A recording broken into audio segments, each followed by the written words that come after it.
Hi again then guys, and welcome to another look back to the, for now at least, most recent game in the Project Gotham franchise. It's good to still see the love for these cars and these videos for a game which is technically way outdated now but still has tons of fans, because that's what good games do. They just don't die. Stuff like Enthusia, Test Drive Unlimited, Project Gotham, they're just good games. So in this particular review, we're going to take a look at a car which sits in a funny kind of category for me. Not within the game, but within pop culture, you could say, in the car world. It tends to be one of those supercars which is brutally quick, very respected. Even people who don't like the way the car looks or don't like the name do generally accept that it's a highly competitive machine, which it is. However, for me personally, and I'm sure there are certain cars for you guys that you can relate to with this, even if it's not this one, there are certain cars that I love to see featured in games, but then when I actually play the game, it's funny because I don't tend to use the car that much, even though I'm happy that it is included. And for me, the Gumpert Apollo definitely falls into that category because it's featured in Project Gotham, Test Drive Unlimited 2, Forza, and yet I don't use it all that much. I'm very happy that it's in the game, but I end up using other things instead, and that's a funny thing to me.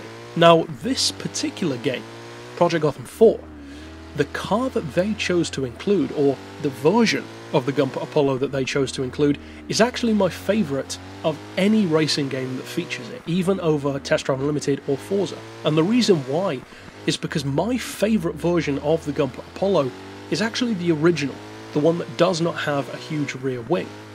Now technically the version that I love the most is the one with the triangular roof scoop, which I think looks absolutely stunning on that car. It's such an oddball choice, but it suits it so well. And that one roof scoop, in a funny kind of way, tells you everything that you need to know about the car. Where it looks oddball, but it gets the job done.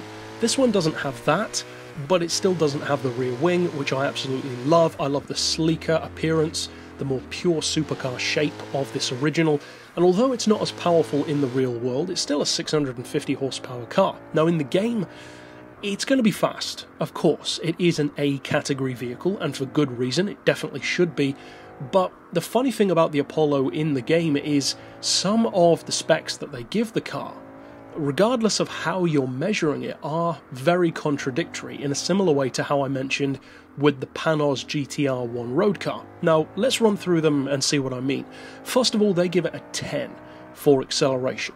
I agree with that. This is a brutally quick car. In real life, of course, even the standard original Gumpert Apollo, standard being a relative term, of course, for a supercar, it can already hit 60 in under 3 seconds anyway, so of course it deserves a 10. As far as the braking, they give it a 6. I think I might bump that up to a 7 myself, but sure, a 6 is okay.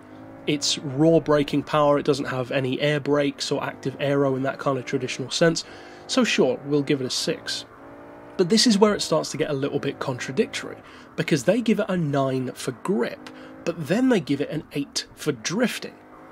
That just doesn't really work, because you cannot have a car that you're going to say has that much grip, which at the same time is that tail happy. It just doesn't work like that. A car that has that much grip, by definition, cannot be tail happy. Now, with some cars, you can understand why they would give it a score like that. A Caparo T1, for instance, it depends how fast you're going through the corner and how much downforce you're generating, but with the Gumpert, it's just not really the case. You can very easily drift this car, so for me, I don't have much of an issue with the 8 for drifting. I have more so an issue with the 9 for grip, because it should definitely be closer to a 7 or an 8, and then for drifting, maybe a 7, perhaps the 8 that they gave it as well. So a slight discrepancy for me there, but as far as I'm concerned, it definitely shouldn't have a 9 for grip. There are far, far grippier cars out there. Just think of some, the Toyota GT1, the Radical SR9, they are far, far grippier cars, and yet this has a 9? That's so close to them. But as far as the next thing, of course the final one, top end speed, they give it a 7 for that.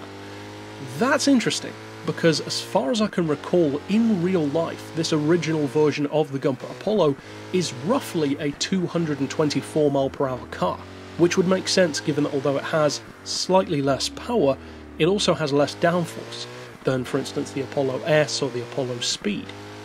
So that kind of speed should be what the car is capable of.